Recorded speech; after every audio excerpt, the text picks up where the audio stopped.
Bonjour et bienvenue à cet atelier vidéo présenté par les services aux familles des militaires en Europe sur la rédaction d'un curriculum vitae. Aujourd'hui, je vais passer en revue avec vous quelques conseils, astuces et suggestions importantes pour faire ressortir votre CV et augmenter vos chances d'obtenir une entrevue. Laissez-moi tout d'abord vous présenter la personne qui a préparé tout ceci.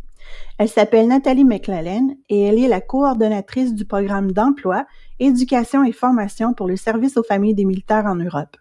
Elle est également rédactrice professionnelle de curriculum vitae certifié et aussi une spécialiste certifiée en matière de curriculum vitae pour les transitions entre militaires et civils, la seule à l'heure actuelle au Canada. Elle est une stratège en emploi certifiée, capable de vous conseiller sur tous les aspects de votre parcours professionnel, depuis le choix d'une profession jusqu'aux candidatures, aux entrevues et bien plus encore. Elle a remporté plusieurs prix et nominations au niveau national, tant pour la rédaction de son curriculum vitae que pour son travail de proximité avec la communauté militaire. Si je vous dis tout cela, c'est parce que je veux que vous compreniez que la rédaction d'un curriculum vitae est sa passion. Elle l'apprécie, le fait bien et peut vous aider à bien le faire aussi. Pour rédiger un curriculum vitae efficace, vous devez d'abord comprendre l'objectif de ce document. Quel est l'objectif d'un CV? Si vous me dites pour trouver un emploi, eh bien, vous vous trompez. Désolé, le CV n'est qu'une petite partie du processus de recherche d'emploi et son but est de vous obtenir une entrevue. Le curriculum vitae est votre première impression laissée. Le plus souvent, le CV, accompagné d'une lettre de motivation, est la première chose que l'employeur voit de vous. C'est votre document de marketing. Vous vendez un produit et ce produit, c'est vous. C'est pourquoi un CV doit être axé sur l'emploi ou le secteur d'activité que vous visez. Un CV ne doit pas être une liste exhaustive de tous les emplois que vous avez occupés et de tous les cours que vous avez suivis. Réfléchissez à ce qui est pertinent et à ce qui vous présente le mieux comme le candidat idéal pour ce poste. Votre CV doit également être axé sur vos réalisations. N'incluez pas de longues listes de tâches qui vous ont été assignées. Racontez plutôt de nombreux micro-récits décrivant les façons dont vous avez excellé dans votre travail et les moments où vous l'avez fait. Encore une fois, vous faites votre propre marketing. Alors, vendez, vendez, vendez. Maintenant, réfléchissez à ceci. À qui vendez-vous? Votre CV a 3 publics potentiels. Selon l'organisation à laquelle vous postulez et selon sa taille et ses ressources, vous pouvez ne rencontrer qu'un seul de ces publics, ou bien votre candidature peut passer par les 3. Qui sont ces publics? Les intermédiaires, les gestionnaires responsables du recrutement et les différents systèmes informatiques. Les intermédiaires sont la première ligne de contrôle. Ce sont les assistants administratifs, les commis aux ressources humaines, les stagiaires, tous ceux qui peuvent être chargés d'examiner votre CV pour déterminer s'il vaut la peine de le remettre à leur patron. Nathalie a occupé ce poste plusieurs fois au début de sa carrière. Elle était coordonnatrice de programme sans aucune expérience en ressources humaines, mais elle a été chargée avec un autre collègue d'examiner la pile de plus de 70 CV et de la réduire à un maximum de 20 pour les transmettre à son directeur exécutif. Ce qui est important de retenir à propos des intermédiaires, c'est qu'ils peuvent ne rien savoir du tout ou en savoir très peu sur le poste au-delà de la description de poste affichée. C'est tout ce qu'ils possèdent pour prendre leurs décisions. Ce ne sont pas des experts dans votre domaine. Ils ont un délai à respecter, un temps limite, un intérêt limité et une compréhension limitée du contenu. Le CV qui leur plaira le plus en est un dans un format facile à lire, rapide à scanner, contenant des mots-clés, facile à trouver. Si votre CV est accepté par les intermédiaires, il sera envoyé au gestionnaire responsable du recrutement. Il s'agit ici des directeurs des ressources humaines, des directeurs exécutifs et des cadres supérieurs. Ce sont ceux qui sont susceptibles de vous interviewer et de décider de vous engager ou non. Ils examineront votre CV pour trouver les éléments qui vous distinguent. Qu'est-ce qui vous rend unique? Ils veulent que l'accent soit mis sur les réalisations et les résultats. Ils consacreront plus de temps à l'examen de chaque CV, de sorte que votre style de rédaction et votre présentation seront importants, tout comme les résultats quantifiables. Finalement, nous devons parler des systèmes informatiques. Les systèmes de suivi des candidatures, Applicant Tracking Systems, ATS, ont modifié le processus de sélection des candidatures et des CV, en particulier dans les moyennes et grandes entreprises. Les systèmes de suivi des candidatures scannent les informations contenues dans les CV soumis, les classant par domaine tels que l'expérience professionnelle, la formation, les coordonnées, etc. Ces systèmes analysent ensuite les informations extraites à la recherche de critères pertinents pour le poste à remplir, tels que le nombre d'années d'expérience ou des compétences particulières. Ils attribuent ensuite à chaque CV une note, donnant au candidat un classement par rapport aux autres candidats, de sorte que les recruteurs et les gestionnaires responsables du recrutement puissent identifier les meilleurs candidats pour le poste. L'ATS est un logiciel, pas une personne qui réfléchit. Il n'a pas la capacité d'interpréter. Si une des exigences du poste est 3 ans d'expérience dans l'enseignement et que vous avez omis d'inscrire des dates sur votre CV, par exemple, pour cacher des périodes d'arrêt de travail, il ne pourra pas attribuer de période de temps à votre expérience et votre CV ne sera pas retenu. L'ATS ne peut pas non plus lire les graphiques ni les informations que vous avez placées dans les en-têtes ou dans les bas de page. Si vous utilisez des graphiques pour présenter des informations, assurez-vous que celles-ci apparaissent également dans le texte. Les systèmes informatiques comptent aussi sur vous pour utiliser les mots-clés qui se trouvent dans l'offre d'emploi et pour organiser votre CV de manière cohérente afin de pouvoir le classer correctement. Environ un quart à un tiers des entreprises utilisent une forme ou une autre de logiciel ATS. Plus l'entreprise est grande, plus il est probable que votre CV soit traité par un ATS. Quels sont les mots-clés? Les mots-clés du CV sont des mots ou des phrases qui décrivent des exigences professionnelles spécifiques. Ce sont les capacités, les compétences, l'expertise et les valeurs que le recruteur recherche chez un candidat et qu'il aura programmé pour être recherché par l'ATS dans votre document afin de donner un classement à votre CV. Les mots-clés peuvent être des compétences liées à l'emploi, par exemple le marketing, l'engagement envers la clientèle ou la sensibilisation en ligne. Il peut s'agir d'une exigence d'éducation spécifique, comme un baccalauréat en commerce ou un MBA, ou encore de connaissances techniques, par exemple Photoshop ou Illustrator. Il peut également s'agir des verbes d'action que vous utilisez pour décrire ce que vous avez fait, comme gérer, administrer, développer, planifier ou présenter. Si vous êtes qualifié pour le poste, il y a de fortes chances que le nombre de ces mots-clés figure déjà dans votre CV, mais certains ne suffisent pas, en particulier pour un ATS. Examinez attentivement l'offre d'emploi. Que demande-t-on que vous n'avez pas mentionné dans votre CV? Si vous avez beaucoup d'expérience dans l'utilisation de Photoshop et que vous ne l'avez pas mentionné, assurez-vous que cela figure quand même dans votre CV. S'il demande une expérience en gestion, utilisez le mot « à gérer » et non pas seulement ses synonymes. Ne le répétez pas excessivement, ça n'aide pas non plus, mais assurez-vous de le mentionner. Nous devons maintenant commencer à remplir les différentes sections de votre CV. Un CV standard comprendra vos coordonnées, un discours d'introduction, votre expérience professionnelle et votre formation. La plupart comprennent également une ou plusieurs sections facultatives comme le bénévolat, les distinctions, les certifications et autres. En ce qui concerne les coordonnées, restez simple. Indiquez votre nom, votre lieu de résidence, ainsi qu'un numéro de téléphone et une adresse électronique où l'on peut vous rejoindre.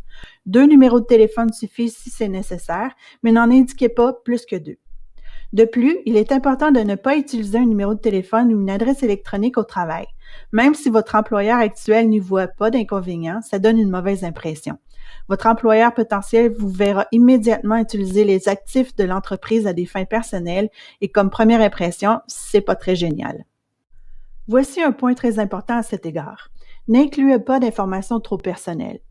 Indiquez votre lieu de résidence, la ville ainsi que la province, ça pose pas de problème.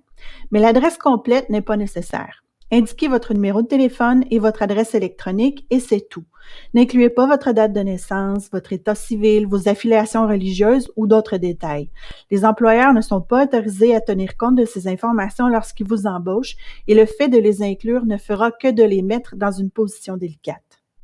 Vient ensuite le discours d'introduction qui peut prendre la forme d'un résumé personnel, d'un paragraphe de profil ou d'une liste des principaux faits marquants de votre carrière. Quel que soit le format choisi, soyez bref et précis. Vous ne souhaitez pas utiliser plus qu'un quart de la page pour mettre en évidence vos meilleures qualifications pour cet emploi. Même si le reste du CV reste le même, la section discours d'introduction doit être réécrite pour chaque candidature afin de refléter fidèlement les exigences du poste. La rédaction d'une section discours d'introduction convaincante vous permet de préparer le terrain pour le reste du CV et d'influencer immédiatement la façon dont le lecteur vous perçoit. Vous pouvez voir ici un exemple de discours d'introduction et de liste de compétences que Nathalie a rédigé pour un client dans le domaine des assurances. Il comprend un titre qui correspond à son emploi cible, un paragraphe de 6 lignes et une liste de compétences qui leur a permis de répéter certains mots-clés de l'offre d'emploi. Dans la rédaction du paragraphe, il faut viser 5 à 7 lignes au maximum. Soyez toujours bref. Si la liste des compétences est un excellent moyen d'entrer des mots-clés, un point important à retenir est que cette stratégie ne fonctionne que si ces mêmes mots-clés sont ensuite étayés par le contenu trouvé plus bas dans la partie expérience de travail ou expérience professionnelle. Si, par exemple, vous indiquez évaluation des réclamations dans votre liste de compétences, mais que vos antécédents professionnels ne montrent aucune expérience réelle dans l'évaluation des réclamations, l'inclusion du mot-clé dans une liste ne donnera pas l'effet escompté. Ensuite, vous voudrez inclure votre expérience professionnelle, mais vous devez d'abord décider du format de CV à utiliser. Examinons les 3 options les plus courantes. Curriculum vitae chronologique. Un CV chronologique énumère vos antécédents professionnels en commençant par votre emploi actuel ou le plus récent, suivi de vos autres emplois dans l'ordre chronologique inverse. Les dates et les descriptions de postes sont toujours incluses.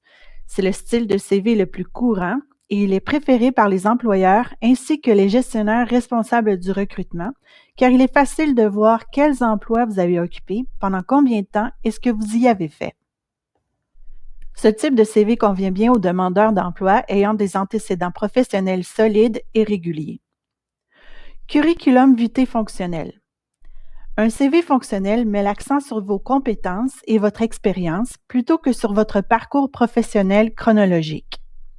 Au lieu d'une section expérience de travail, vous pourriez avoir une section expérience professionnelle, compétences ou réalisations qui énumère les différentes compétences développées au fil des ans, réparties en 3 à 4 catégories.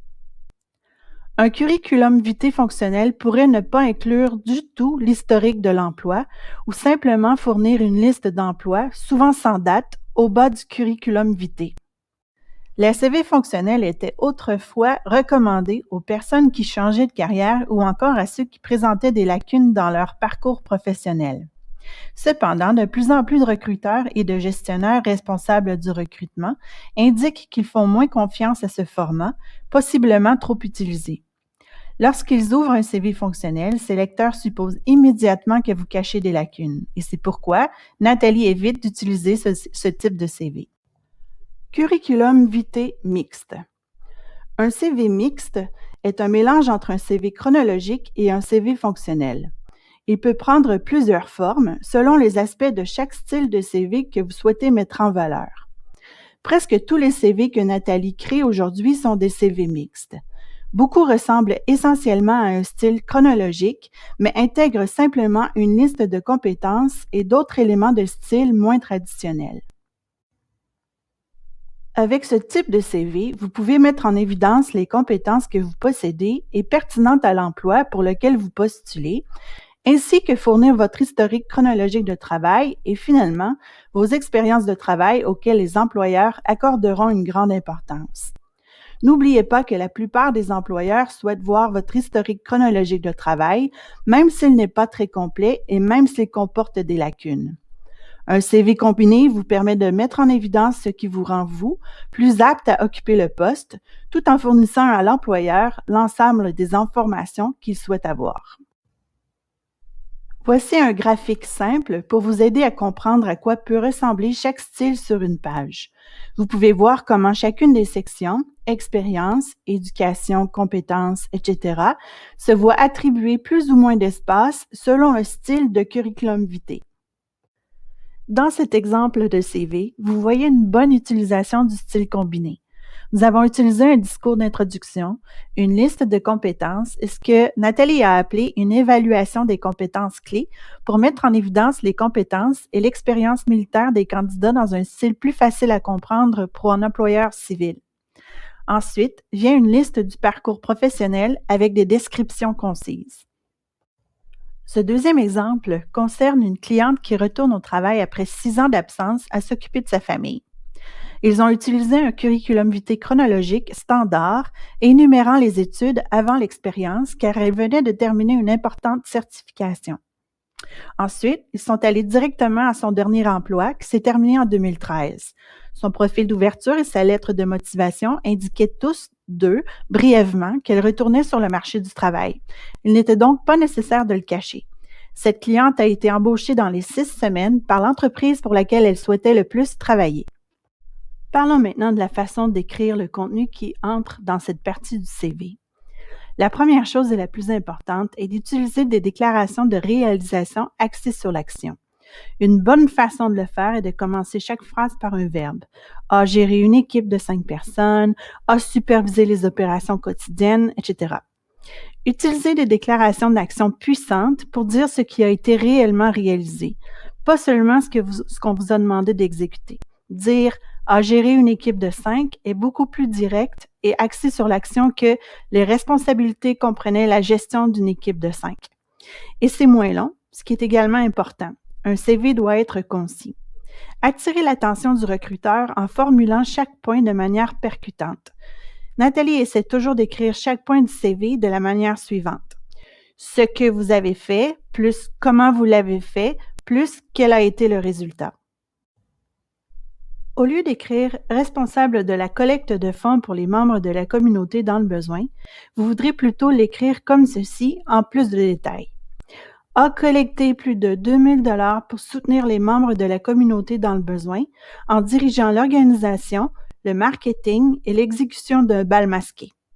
Le lecteur comprend dès lors beaucoup mieux ce que vous avez fait et constate que votre initiative a été couronnée de succès. Quantifiez vos déclarations. L'ajout de chiffres, de statistiques ou d'autres informations quantifiables à une déclaration aide le lecteur à en comprendre l'importance. Il est beaucoup plus percutant de dire à organiser 10 sessions de formation par mois pour les nouveaux employés par groupe de 5 à 8 personnes plutôt que de responsable de la formation des nouveaux employés, n'est-ce pas? La section la plus difficile étant terminée, vous devez maintenant ajouter votre formation au document. Vous pouvez tout mettre dans une seule section ou diviser les listes plus longues en différentes sections, soit éducation, formation et certification. Indiquez toujours le nom complet de votre formation, ainsi que l'école ou l'établissement où vous avez étudié. Ajouter des dates peut être utile, surtout si elles sont récentes, mais ce n'est pas obligatoire. N'oubliez pas d'inclure que les informations pertinentes. Vous avez peut-être obtenu un diplôme en finance avant de changer d'avis et de vous concentrer plutôt sur les soins de santé. À moins que vous ne postuliez pour un poste d'administrateur dans le secteur de la santé, le diplôme en finance n'est pas pertinent et ne doit pas être inclus. Ne faites pas en sorte que le lecteur se demande s'il n'y a pas autre chose que vous préféreriez faire. De même, si vous êtes titulaire d'un diplôme universitaire dans une discipline autre que celle que vous exercez actuellement, indiquez ce diplôme, mais laissez de côté les détails. Vous pouvez simplement dire baccalauréat en sciences sans préciser votre spécialité ou le titre d'une thèse. Enfin, il existe de nombreuses rubriques facultatives que vous pourriez inclure dans votre CV. Distinction, affiliation, expérience de bénévolat et bien d'autres encore. Choisissez celles que vous pouvez remplir avec les détails impressionnants. Vous n'êtes pas obligé d'en utiliser, mais elles sont utiles. En utiliser trop, avec des informations périmées et non pertinentes, n'est pas utile. Par exemple, vous pouvez ajouter une section sur les distinctions pour énumérer les distinctions d'employés reçus, les médailles militaires et autres. Si vous avez quitté l'école depuis plus de 3 ans, n'utilisez pas cette section pour énumérer des récompenses ou bourses universitaires qui ne sont plus pertinentes pour votre carrière. Dans cet exemple, vous pouvez voir comment ils ont divisé la formation de ce militaire en 2 sections. Son diplôme se trouve dans la section Éducation. Les autres cours des Forces armées canadiennes, uniquement ceux qui sont pertinents pour ses objectifs professionnels civils, sont répertoriés dans la section Développement professionnel. Ils ont également répertorié ses travaux communautaires, sans date, car son expérience de volontariat était importante, mais non structurée, avec des dates ou affiliations claires. Pour cette cliente qui est restée à la maison avec ses enfants pendant plusieurs années, ils ont donné des détails complets sur le travail bénévole qui l'avait tenue occupée. Ils ont également sélectionné des exemples pertinents de ce qu'elle avait fait.